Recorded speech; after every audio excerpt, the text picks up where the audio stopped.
Good morning सबको। जय मसीह की बाइबल गवर्नमेंट क्रिश्चियन फेलोशिप में आप सबका स्वागत है। आइए हम आज की सभा की शुरुआत करते हैं। हम परमेश्वर के वचन को पढ़ते हुए आज की सभा शुरू करेंगे और हम निकालेंगे भजन 60।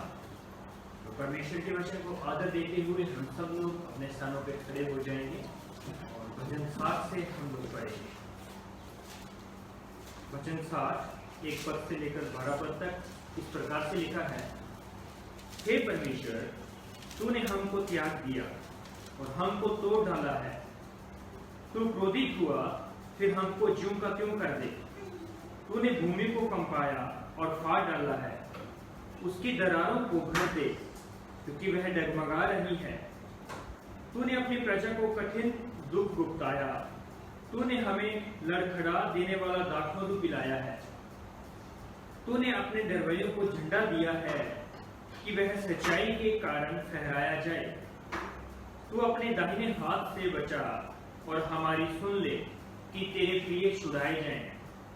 परमेश्वर पवित्रता के साथ बोला है, मैं प्रफुल्लित हूँगा। मैं शकेम को बांट लूंगा और सुकोत की तराई को नपवाऊंगा। गिलाद मेरा है, मनशे भी मेरा है और प्रेम मेरे सिर का टोप। यहूदा मेरा राजदंड है। मुआब मेरे धोने का पात्र है। मैं एदोम पर अपना जूता फेंकूंगा। हे फिलिस्तीन, मेरे ही कारण जय जयकार कर। मुझे घरवाले नगर में कौन पहुंचाएगा? एदोम तक मेरी अगुवाई किसने की है? हे परमेश्वर, क्या तूने हमको त्याग नहीं दिया? हे परमेश्वर, तू हमारी सेना के साथ नहीं जाता? शत्रु के विरुद्ध हमारी सहायता कर, क्योंकि मनुष्य का किया हुआ छुटकारा व्यर्थ होता है। परमेश्वर की सहायता से हम वीरता दिखाएंगे, क्योंकि हमारे शत्रुओं को वही रोकेगा। आइए हम प्रार्थना करें। प्रभु जी, धन्यवाद करते हैं, आपके चरणों में आते हैं इस समय के लिए। प्रभु जी, आज के दिन तक प्रभु जी आपने हम सबको संभाल के रखा है। प्रभु जी, हर बीमारी से बचाए रखा है। खुदा अपना फजल, अपनी दया, अपनी करुणा हमारे ऊपर बनाए रखा है। प्रभु जी, उसके लिए आपका धन्यवाद करते हैं। प्रभु जी, धन्यवादी हैं आज का दिन हमारे जीवन में जोड़ने के लिए। प्रभु जी, आपने हमें मिट्टी होने से बचाया है। प्रभु जी, धन्यवाद करते हैं। खुदा हर चीज हमको मुहैया करवाई, उसके लिए आपका धन्यवाद करते हैं। प्रभु जी, हमारी जरूरतों को पूरा किया। प्रभु जी, बीमारियों को हमसे दूर रखा, उसके लिए धन्यवाद करते हैं। प्रभु जी, प्रभु आज की सभा को आपके हाथ में सौंपते हैं। प्रभु जी, शुरू से लेकर अंत तक प्रभु जी आपकी हजूरी को हम हमारे बीच में चाहते हैं। खुदा और प्रभु जी, प्रार्थना करते हैं प्रभु जी, आज के वचन के समय को आपके हाथ में सौंपते हैं। आज की आराधना के समय को आपके हाथ में सौंपते हैं। आज की प्रार्थना विषयों को आपके हाथ में सौंपते हैं। प्रभु जी, और दे प्रभु जी, तमाम बातें मिलकर आपके नाम की महिमा और स्तुति को प्रकट करने वाले होने पाए। प्रभु जी, धन्यवाद करते हैं। प्रभु जी, जो हमें ऑनलाइन देख रहे हैं, प्रभु जी हमारे साथ सहभागी हो रहे हैं इस आराधना में, प्रभु जी उन सबको आपके हाथ में सौंपते हैं। प्रभु जी, अपना अनुग्रह उन सब पे बनाए रखें। प्रभु जी, धन्यवाद करते हैं प्रभु जी हमारी प्रार्थना को सुनने के लिए। आज का सारा समय प्रभु जी आराधना का आपके हाथ में सौंपते हैं। धन्यवादी हैं आपके हजूरी के लिए। प्रेमी प्रभु यीशु मसीह के नाम में दुआ को मांगते हैं, आमीन। हम आराधना में जाएंगे और मैं गुजारिश करूंगा हमारी क्वायर टीम से कि वो आगे आए और परमेश्वर के नाम की महिमा के लिए आराधना करने में हमारी सहायता करें।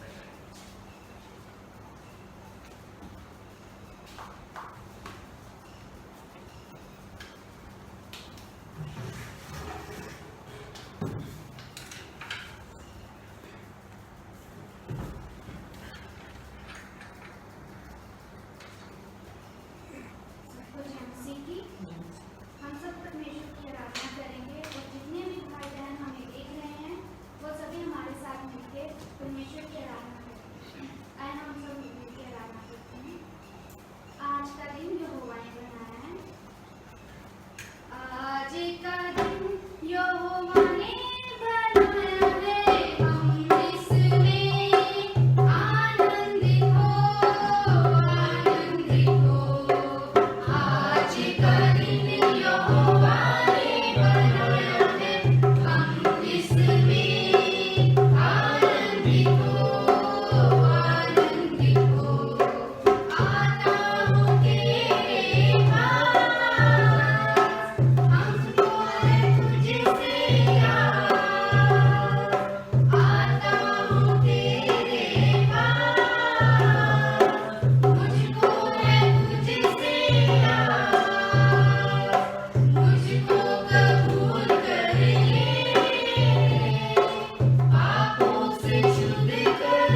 हम इसमें आनंद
प्रभु को धन्यवाद करते हैं इस आराधना के लिए। आइए, जब हम सब लोग परमेश्वर की हाज़ुरी में हैं, हम कुछ विषयों को परमेश्वर के चरणों में रखेंगे। हमारे कुछ प्रार्थना विषय हैं, उनके लिए हम प्रार्थना करेंगे। हम प्रार्थना करेंगे हमारे बीसीएफ चर्च चंडीगढ़ के लिए कि जब हम यहाँ पे हैं तो परमेश्वर हमारी सहायता करे कि हम अपने चर्च को और प्रगति में लेके जा सकें और बढ़ा सकें, और परमेश्वर तमाम कार्य करने में हमारी सहायता करे। हमारे चर्च के सदस्य हैं भाई माइकल, उनके परिवार के लिए प्रार्थना करेंगे, और खास करके उनकी सेहत के लिए कि पिछले दिनों में उनकी तबीयत ठीक नहीं थी, और परमेश्वर पूर्ण रीति से छूके उनको चंगा करे और उनकी परिवार को संभाले रखे। उनकी वाइफ जब पीजीआई में जॉब करते हैं एज ए नर्स, तो परमेश्वर उनको भी रक्षा करे तमाम प्रकार की महामारी से। हम प्रार्थना करेंगे भाई दयाराम के लिए, उनके लिए प्रार्थना करेंगे। लॉकडाउन के कारण उनका बिजनेस बंद हो गया था, तो अभी दोबारा से उन्होंने रिस्टैब्लिश किया है। हम प्रार्थना करेंगे परमेश्वर उनको दोबारा से आशीष दे और दोबारा से अपना काम शुरू करने में सहायता करें, और जो उनकी ज़रूरतें हैं परमेश्वर उनको पूरा करने में उनकी सहायता करें। हम प्रार्थना करेंगे पुष्पांटी के लिए और उनके परिवार के लिए, खास करके उनके बेटे के लिए जिनकी पिछले दिनों में तबीयत खराब थी और उनकी पेट में दर्द था। परमेश्वर चंगा करें, उनको छूटे और पूर्ण रीति से भी लोग परमेश्वर पर अपना भरोसा रख के चंगाई को प्राप्त करने पर उसके लिए हम प्रार्थना करेंगे। और प्रार्थना करेंगे सिस्टर ममता के लिए, उनके परिवार के लिए कि परमेश्वर उनको संभाले रखे और उनकी ज़रूरतों को पूरा करे। जब इस लॉकडाउन के कारण उनका काम बिल्कुल बंद हो चुका है, उनके लिए प्रार्थना करें कि परमेश्वर उनको शुभ से चंगा करे। हम प्रार्थना करेंगे सिस्टर प्रियंका के लिए, परशुद्ध की वाइफ के लिए, पिछले दिनों में जो उनकी तबीयत खराब थी, परमेश्वर उनको शुभ के चंगा करे। उनकी हम सहायता, परमेश्वर उनकी सहायता करे पूर्ण रीति से चंगाई को पाने के लिए। और प्रार्थना करेंगे भाई प्रेम के परिवार के लिए, जैसे कि वो भी क्वारंटाइन में है, परमेश्वर सहायता करे उनकी, ताकि प्रभु यीशु के नाम में वे लोग चंगे होने पाए और सही रीति से उनका जो है उद्धार होने पाए। हम प्रार्थना करेंगे फास्टिंग प्रेयर के लिए और फ्राइडे के लिए, और खास करके हम प्रार्थना करेंगे जैसे कि आज का दिन है हमारे बीच में फादर्स डे है, उसके लिए हम प्रार्थना करें कि जो जितने फादर्स हैं परमेश्वर उन सबको आशीष दे, संभाले रखे। एक फादर का बच्चे के जीवन में बहुत बड़ा योगदान होता है, वो चाहे हमारा शारीरिक फादर हो चाहे हमारा आत्मिक पिता हो, और उसके लिए परमेश्वर का धन्यवाद करेंगे कि परमेश्वर हमें संभाल के रखे। और हमारे जो फ्राइडे की प्रार्थना सभा होती है उसके लिए हम प्रार्थना करेंगे, फास्टिंग प्रेयर होती है कि परमेश्वर उनको करने में हमारी सहायता करें। और प्रार्थना करेंगे हमारे आश्रम कोर्स के लिए कि प्रभु हमारी सहायता करें, ताकि हम दोबारा से जब आश्रम कोर्स शुरू करते हैं तो जो स्टूडेंट्स हैं परमेश्वर हमको देने पाए और हम उसके नाम के लिए आगे बढ़ने पाए, उसके राज्य को बढ़ाने पाए। इन विषयों के लिए जब हम प्रार्थना करते हैं तो मैं गुजारिश करूंगा पास्टर सुरेश जी से कि वो आगे आएँ और प्रार्थना करने में हमारी अगुवाई करें।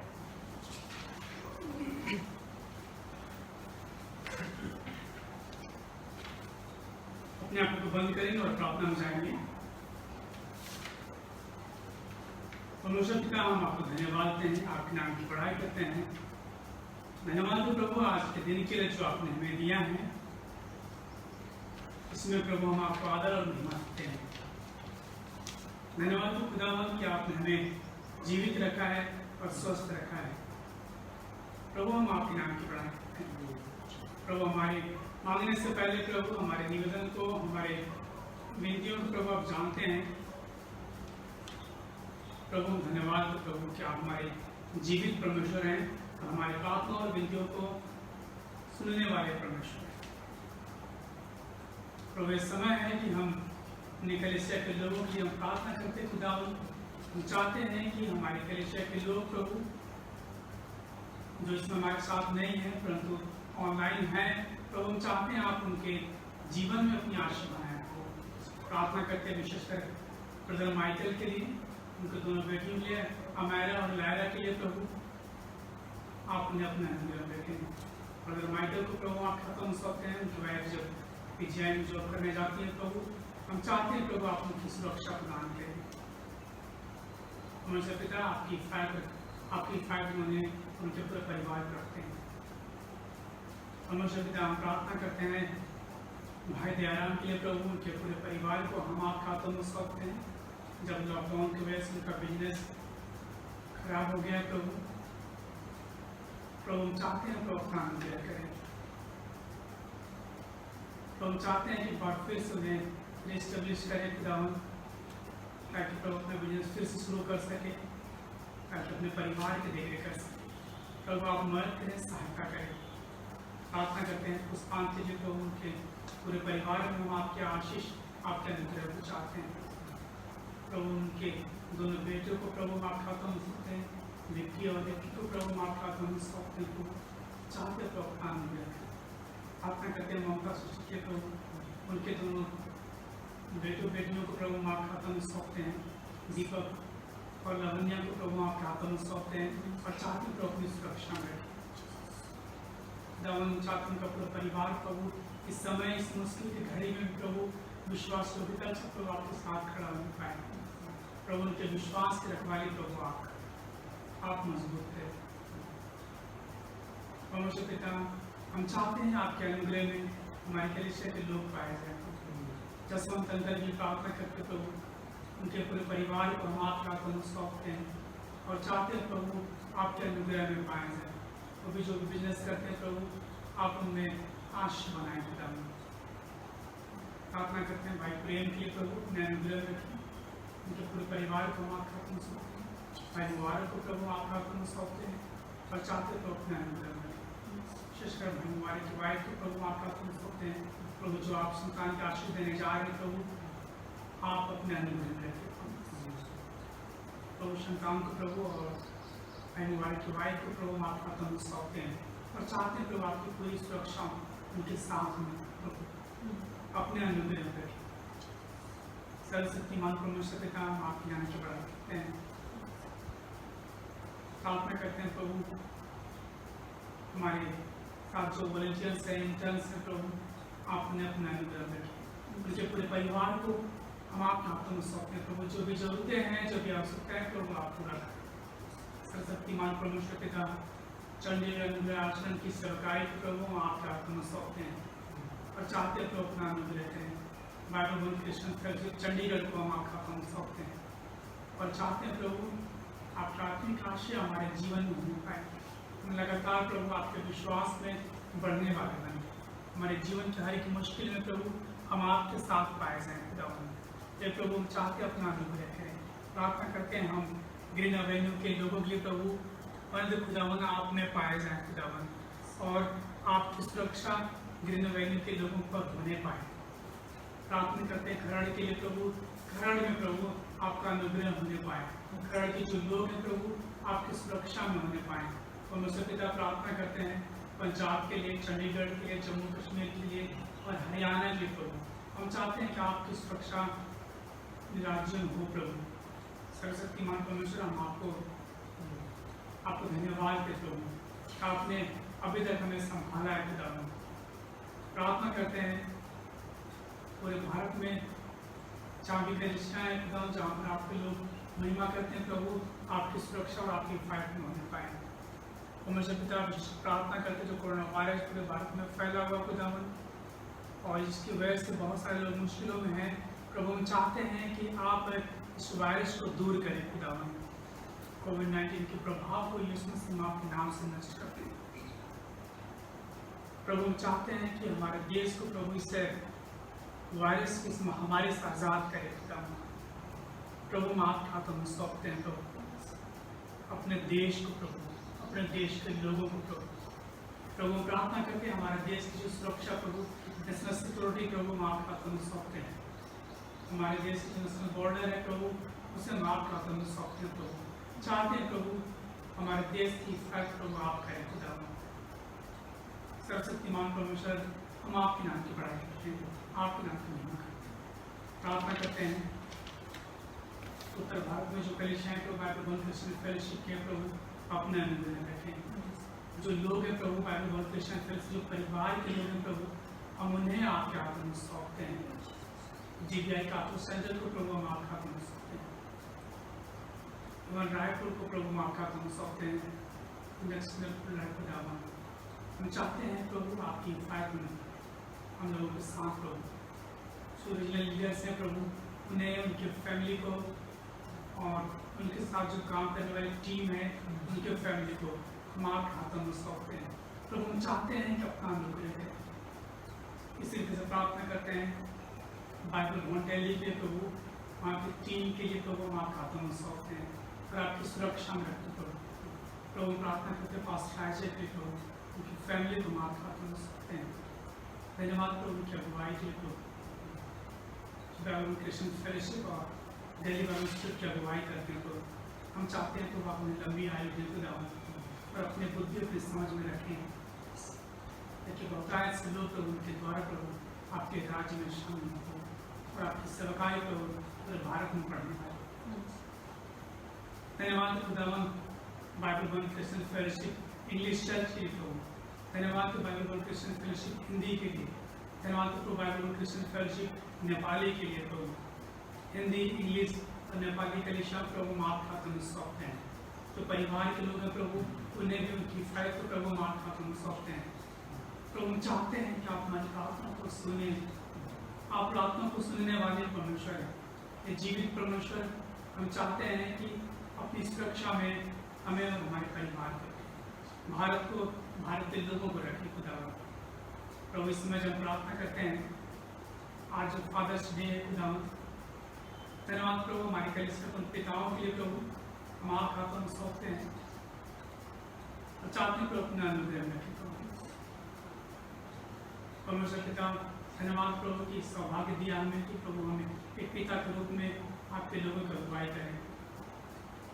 धन्यवाद प्रभु कि आपने हमारे जीवन में संतान दी और हमें पिता ठहराया कि हमें जिम्मेदार व्यक्ति बने।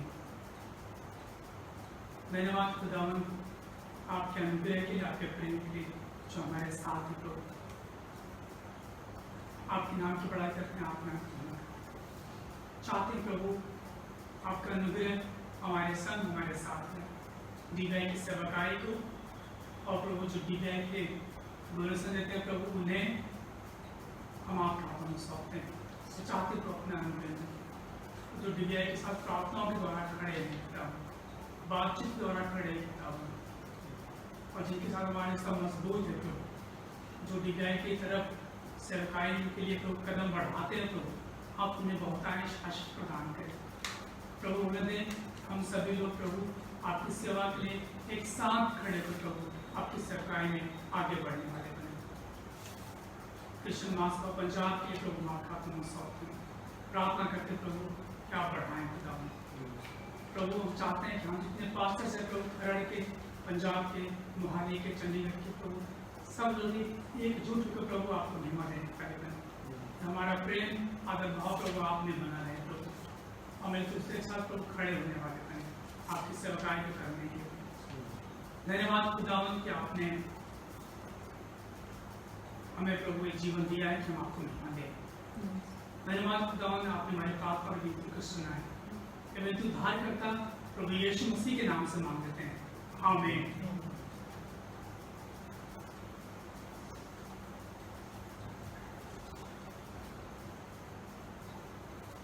पास्टर जी, अभी समय है परमेश्वर को भेंट अर्पण करने का और मैं गुजारिश करूँगा भाई सोनू से कि वो भेंट लेने में हमारी सहायता करें और भाई मोनू उत्सव गाने में हमारी सहायता करें। धन्यवाद स्तुति गाए हम अपने प्रभु की स्तुति गाए, धन्यवाद स्तुति गाए हम अपने प्रभु की स्तुति गाए। वो अच्छा है भला है मेरा यीशु अच्छा है, मेरे लिए पर्याप्त है।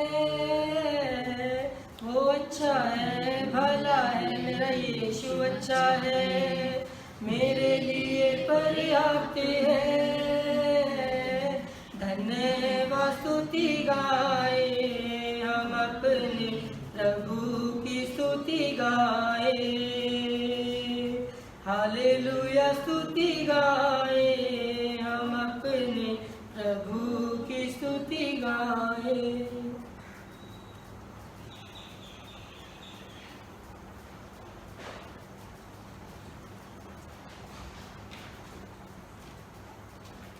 इस भेंट के लिए परमेश्वर से प्रार्थना करते हैं। आपका धन्यवाद हो, आज का सुंदर समय हमारे जीवन दे दिया प्रभु जी। मैं प्रार्थना करता हूँ इस भेंट के लिए मेरे पिता परमेश्वर, जिन लोगों ने प्रभु जी आपके राज्य के लिए दिया है पिता परमेश्वर, आप उन्हें बहुतायत से आशीष प्रदान प्राप्त करें प्रभु जी। जिन लोगों ने नहीं दिया आप उन्हें भी आशीष प्रदान करें मेरे पिता परमेश्वर। धन्यवाद करते हैं प्रभु जी, आगे का समय आपके हाथों में देते हैं प्रभु जी। आपके दास जो हमारे बीच में वचन को बांटते हैं उसे हम ग्रहण करें और अपने जीवन में लागू करने वाले बने। धन्यवाद प्रभु जी, प्रार्थना सुनने के लिए क्योंकि यीशु मसीह के नाम से मांगते हैं।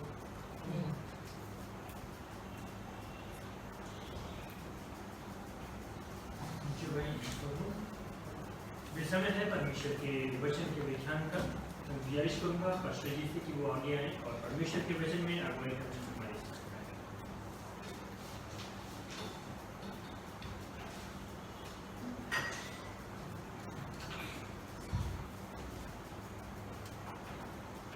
प्रभु यीशु मसीह के नाम में आप सभी को जय मसीह की। परमेश्वर को धन्यवाद देते हैं कि परमेश्वर ने ये हमें दिन दिया है कि इस दिन में हम परमेश्वर को आदर और महिमा दें। और इस समय है परमेश्वर के वचन का, मेरे साथ आप निकालें इफिसियों 1 अध्याय 1 से लेकर के हम 14 पद पढ़ेंगे। और परमेश्वर के वचन के पढ़े जाने के आदर में हम अपने स्थान में खड़े हो जाएंगे। इफिसियों 1 अध्याय 1 पद से लेकर के 14 पद यहाँ पर इस प्रकार से लिखा हुआ है। पौलुस की ओर से जो परमेश्वर की इच्छा से यीशु मसीह का प्रेरित है, उन पवित्र और मसीह यीशु में विश्वासी लोगों के नाम जो इफिसुस में है, हमारे पिता परमेश्वर और प्रभु यीशु मसीह की ओर से तुम्हें अनुग्रह और शांति मिलती है। हमारे प्रभु यीशु मसीह के परमेश्वर और पिता का धन्यवाद हो कि उसने हमें मसीह में स्वर्गीय स्थानों में सब प्रकार की आत्मिक आशीष दी। जैसा उसने हमें जगत की उत्पत्ति से पहले उसमें चुन लिया कि हम उसके निकट प्रेम में पवित्र और निर्दोष हों, और अपनी इच्छा के भले अभिप्राय के अनुसार हमें अपने लिए पहले से ठहराया कि यीशु मसीह के द्वारा हम उसके ये पालक पुत्र हो, कि उसके उस अनुग्रह की महिमा की स्तुति हो जिसे उसने हमें उस प्रिय में सेत में दिया। हमको उसमें उसके लहू के द्वारा छुटकारा अर्थात अपराधों की क्षमा उसके उस अनुग्रह के धन के अनुसार मिला है, जिसे उसने सारे ज्ञान और समझ सहित हम पर बहुतायत से की, क्योंकि उसने अपनी इच्छा का भेद उस भले अभिप्राय के अनुसार हमें बताया, जिसे उसने अपने आप में ठान लिया था कि समयों के पूरे होने का ऐसा प्रबंध हो कि जो कुछ स्वर्ग में है और जो कुछ पृथ्वी पर है, सब कुछ वह मसीह में करते हैं।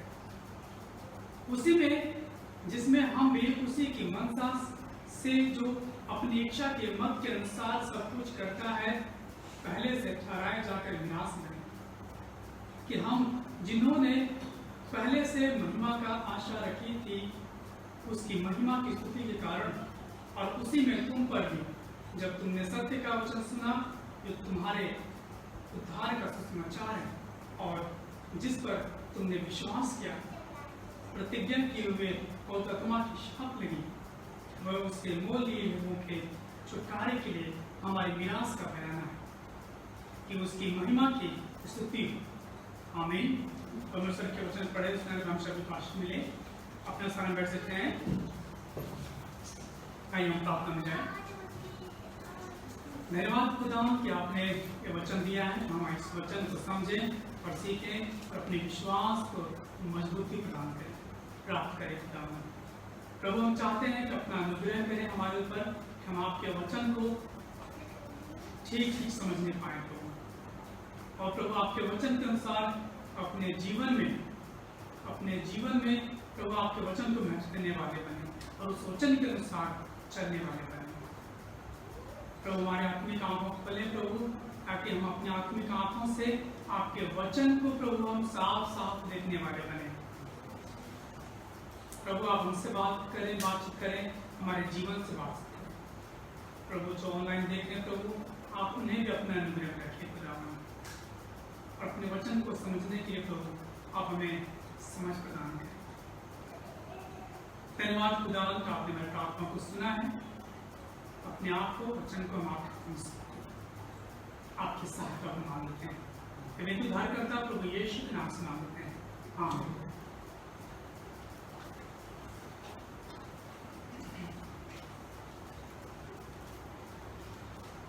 आज जिस पर मैं बात करूंगा वो है प्रभु यीशु मसीह में हमारी आत्मिक आशीषें। प्रभु यीशु मसीह में हमारी आत्मिक आशीषें, ये हमारा आज का मुख्य विषय है और इस पर हम बात करेंगे। हम बहुत बार होता है संसार में सांसारिक आशीषों की चर्चा करते हैं और उसी सांसारिक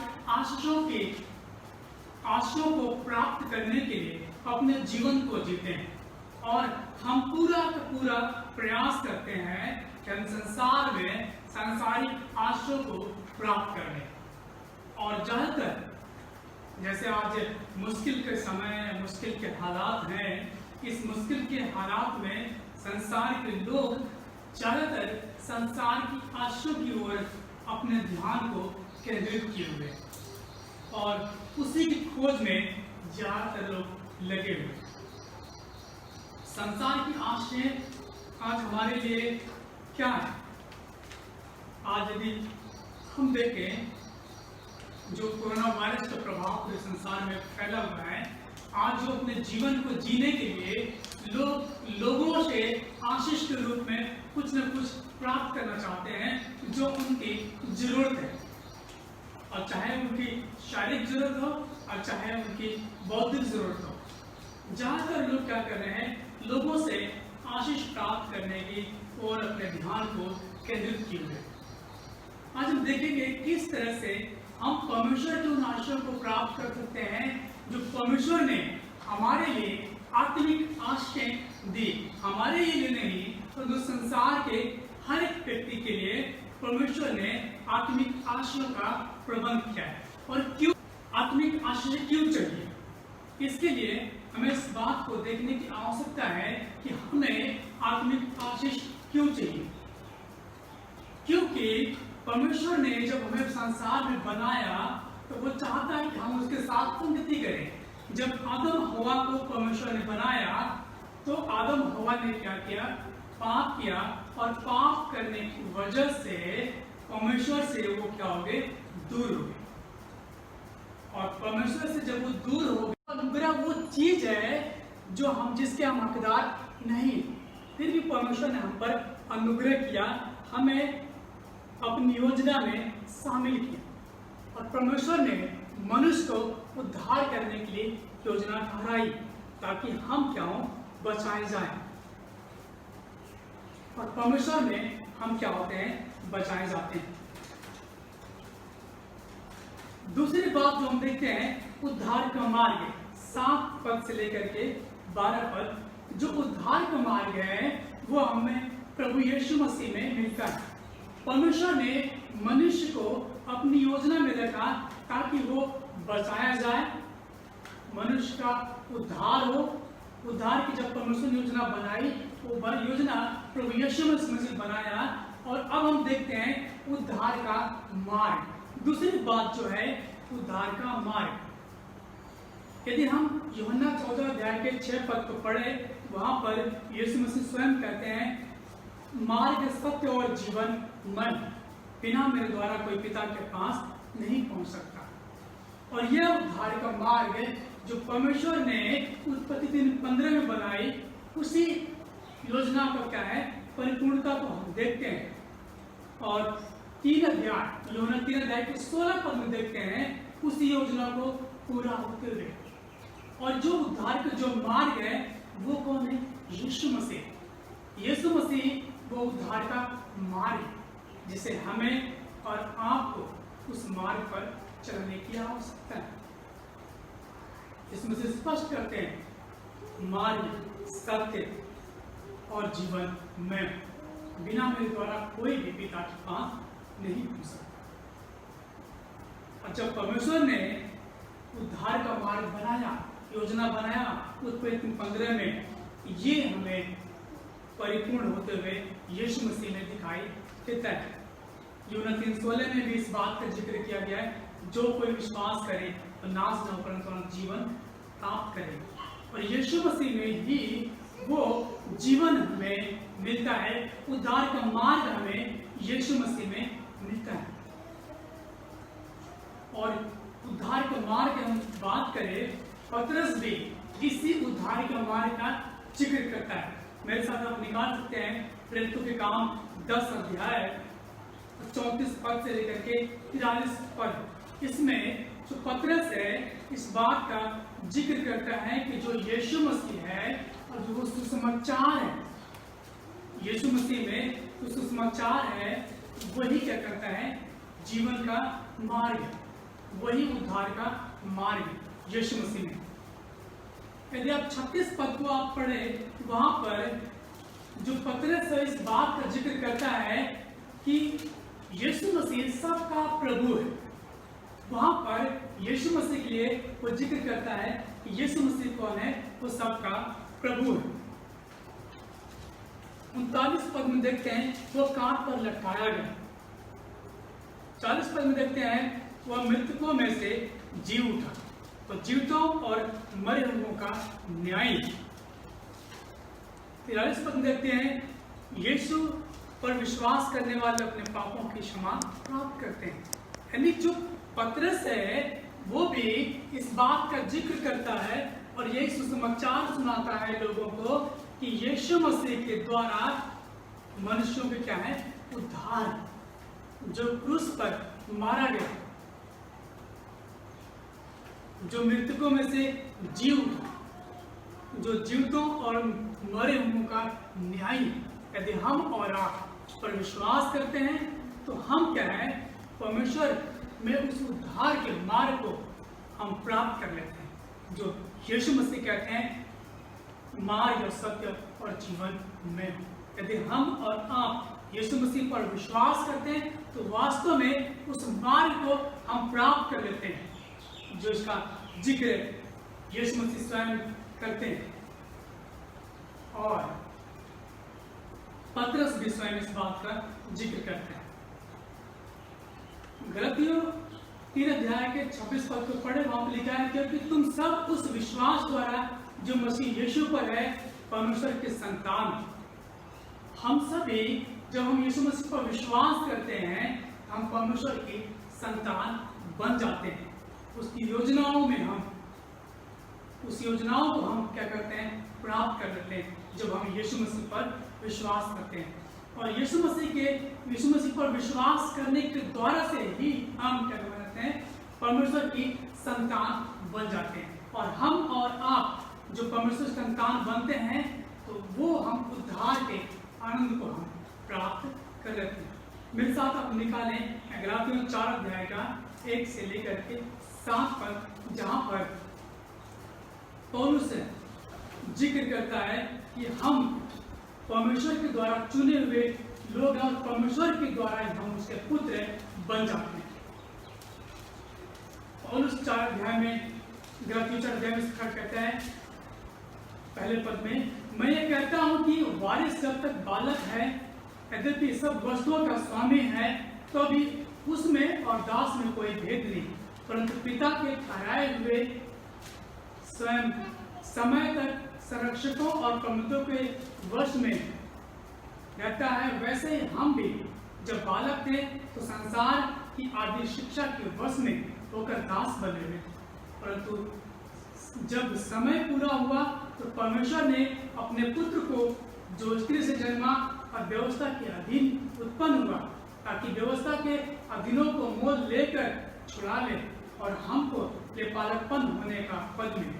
और तुम जो पुत्र हो, इसलिए परमेश्वर ने अपने पुत्र के परमेश्वर के पुत्र कहलाते हैं। और जब पुत्र के सही समय पर चुना है, जब हम पाप में थे तभी परमेश्वर ने हमें चुन लिया और हमें ठहराया कि हम परमेश्वर के संतान बने और उसके द्वारा जब उसके वारिस होते हैं तो उसके संगी भी बन जाएं, उसके साथ मिले। ये परमेश्वर की उद्धार की योजना है जो हमें प्रभु यीशु मसीह में हमें मिलती है, और हर एक उन लोगों को मिलती है जो प्रभु यीशु मसीह पर विश्वास करते हैं, क्योंकि परमेश्वर ने यीशु मसीह को इसीलिए संसार में भेजा ताकि उनको जो पाप में फंसे हुए हैं, जो पाप में हैं, उन्हें छुड़ाए। और ठीक समय पर परमेश्वर ने हमारे लिए क्या प्रबंध किया यीशु मसीह का, कि वो हमारे लिए क्रूस पर बलिदान, जिसके द्वारा से हम उद्धार को प्राप्त करें। तीसरी जो आशीष है वह है उद्धार की शाप। उद्धार की शाप जो है वो हमें 13 से 14 पद में मिलता है। इफिसियों 1 अध्याय 13 से 14 पद में हमें मिलता है जो उद्धार की छाप। तीसरी जो आशीष परमेश्वर ने हमें दी है, हमें आत्मिक आशीष दी है, वह उद्धार की छाप, पवित्र आत्मा। पहला है पिता जिसने योजना बनाया, दूसरा पुत्र जो उद्धार का मार्ग है, तीसरा पवित्र आत्मा जो उद्धार की छाप है। और तीनों आत्मिक आशीष हमें दी गई। तीसरे भाग को हम देखेंगे, पौलुस इसमें कहता है कि जो उद्धार की छाप है वो पवित्र आत्मा ने हम पर लगा दिए। जब हम यीशु मसीह पर विश्वास करते हैं तो पवित्र आत्मा की मुहर हमारे ऊपर लग जाती है, और पवित्र आत्मा क्या करता है, गवाही देता है कि हम वास्तव में उद्धार प्राप्त किए हुए लोग हैं। पौलुस इफिसियों के लोगों से कहता है, जब वे सत्य के सुसमाचार को सुन लिया है, जो उद्धार के सुसमाचार है। और उद्धार के सुसमाचार क्या है, हमने देखा जो पतरस अपने समाचार में सुसमाचार में व्यक्त करता है, और वो सत्य का समाचार है।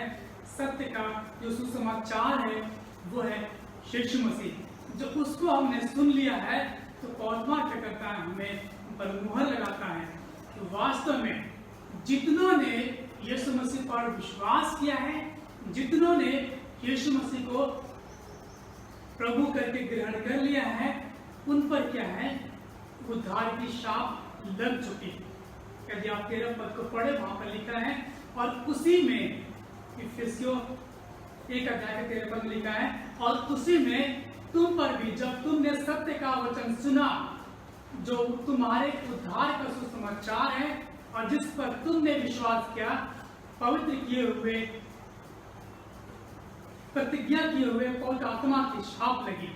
और यहाँ पर जो पवित्र आत्मा की क्या लगी है, छाप लग चुकी है, जो यीशु मसीह पर विश्वास करते हैं। जब हम यीशु मसीह में विश्वास कर लेते हैं तो जो परमेश्वर से मनुष्य की दूरियां थी, जैसे मैंने पहले भाग में इस बात का जिक्र किया, जब मनुष्य ने पाप किया तो परमेश्वर से दूर हो जाता है। जब मनुष्य पाप करता है तो परमेश्वर से दूर हो जाता है, और जब मनुष्य प्रभु यीशु मसीह पर विश्वास कर लेता है तो वो परमेश्वर के फिर नजदीक आता है, क्योंकि प्रभु यीशु मसीह का लहू हमारे लिए और उन के लिए बहाया गया, जो पाप में, जो पाप करते हैं, हर एक उन व्यक्ति के लिए बहाया गया जो पाप में है, ताकि वो यीशु मसीह पर विश्वास करे और पापों से क्षमा प्राप्त करके वो परमेश्वर के नजदीकी में जाए। जब परमेश्वर के नजदीकी में हम चाहते हैं, हम परमेश्वर के साथ संगति करने के योग बन जाते हैं, और पवित्र आत्मा इस बात का स्पष्टीकरण कर देता है। हम देख सकते हैं रोमियो 8 अध्याय के 16 और 17 पद में, जहां पर पौलुस इस बात का जिक्र करता है और कहता है कि आत्मा आप ही हमारी आत्मा के साथ गवाही देता है। आत्मा आप ही हमारी आत्मा के साथ गवाही देता है कि हम परमेश्वर की संतान हैं। पौलुस कहता है कि आत्मा आप ही हमारी आत्मा के साथ गवाही देता है कि हम परमेश्वर की संतान हैं। और परमेश्वर संतान हम कैसे हैं? जब हम यीशु मसीह में विश्वास कर लेते हैं, जब हम यीशु मसीह को अपना प्रभु करके, उद्धारकर्ता करके ग्रहण कर लेते हैं, तो हम क्या बन जाते हैं? परमेश्वर की संतान बनते हैं। और आगे लिखा है, और यदि संतान है तो वारिस। जो संतान है तो क्या है? वारिस है। और आगे लिखा है वरन परमेश्वर के वारिस और मसीह के संगी वारिस है, यानी कि अब वो मसीह के साथ परमेश्वर का संगी वारिस है। जैसे मसीह परमेश्वर के पुत्र के रूप में, वैसे हम भी जब यीशु मसीह पर विश्वास करते हैं हम भी पुत्र के रूप में परमेश्वर के साथ संगी वारिस हैं। यीशु मसीह के साथ क्या है? संगी वारिस हैं। और आगे कहता है कि जब हम उसके साथ दुख उठाए तो उसके साथ महिमा भी पाए। और यहाँ पर कौन इस बात का जिक्र करता है कि जब प्रभु यीशु मसीह ने परमेश्वर का वारिस होकर के प्रभु यीशु मसीह ने क्या किया? दुख उठाया। और आज हम और आप जब दुख उठाते हैं संसार में, तो हम जैसे यीशु मसीह ने महिमा प्राप्त की, वैसे हम भी क्या करते हैं? महिमा प्राप्त करते हैं। इफिसियों 1:14 पर देखें, वह उसके मोल लिए हुओं के छुटकारे के लिए हमारी विलास का बयाना है कि उसकी महिमा की स्तुति हो। और यहाँ पर पौलुस इस बात का जिक्र करता है रोमियो 8 अध्याय के 17 पद में, जब हम उसके साथ दुख उठाते हैं हम उसका महिमा भी प्राप्त करें। यानी कि जब हम दुख उठाते हैं हम सुख का भी आनंद प्राप्त करेंगे।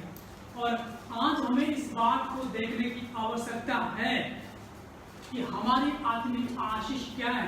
जब परमेश्वर ने हमें हमारा चुनाव किया, जब हम पाप के कारण मरे हुए थे, जब हम संसार में सांसारिक तौर तरीकों के अनुसार अपने जीवन को जी रहे थे और संसार के अनुसार संसार की रीतियों पर चल रहे थे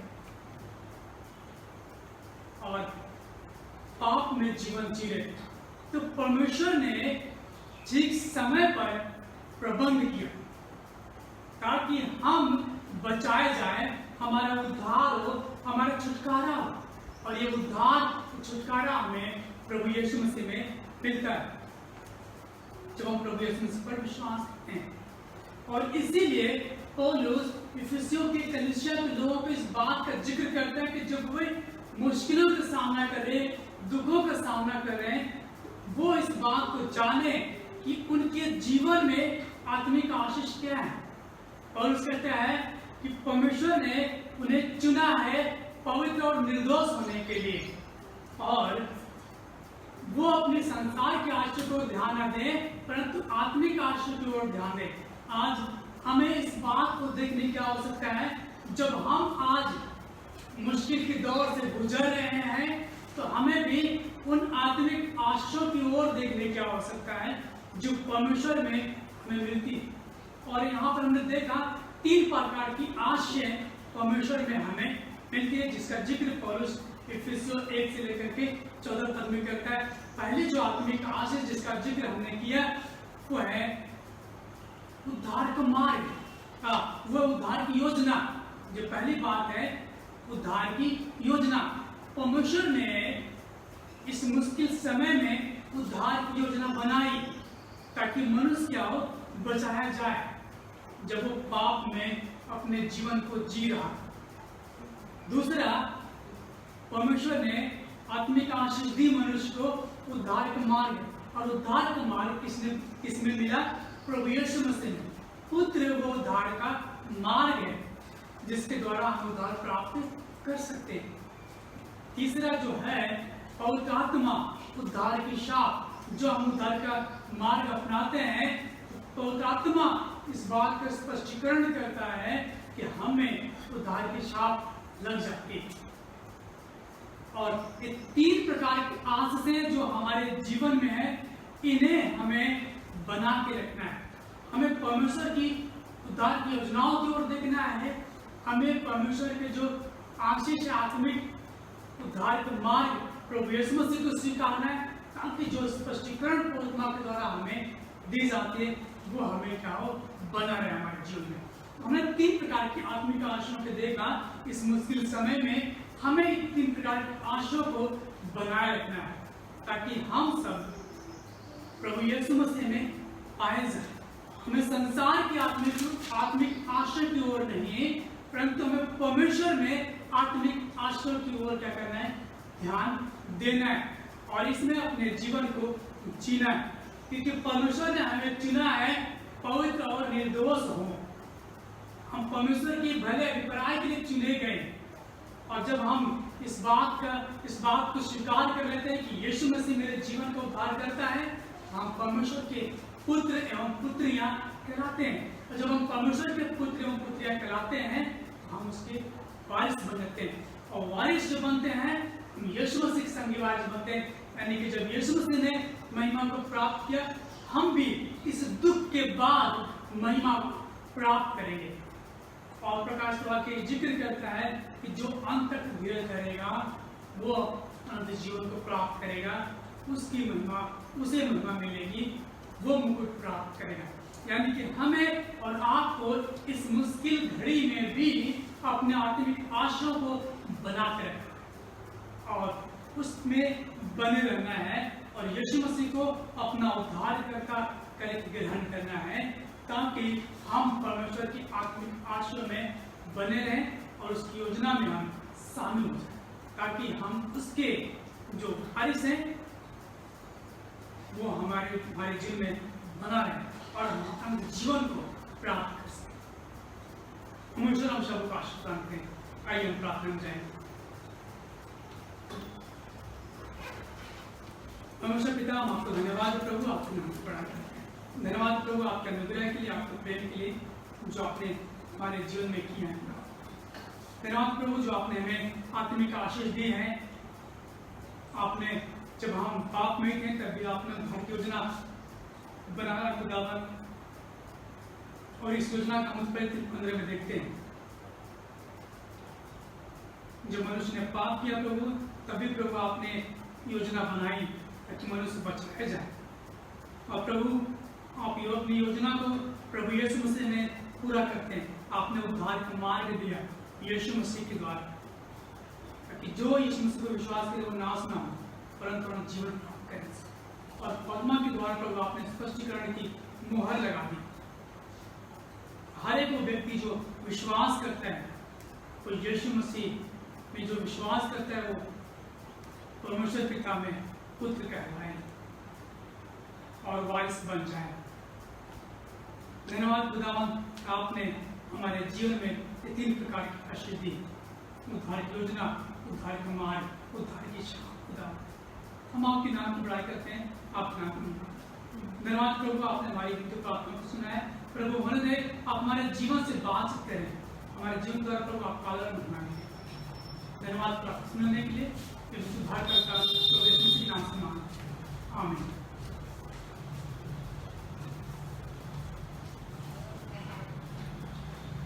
हम अपने स्थान पर जाएंगे आशीष वचन के लिए।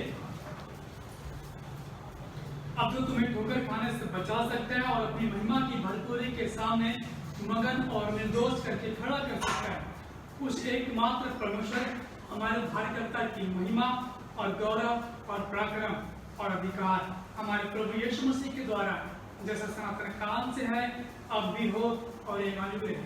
आमीन। जय मसीह की।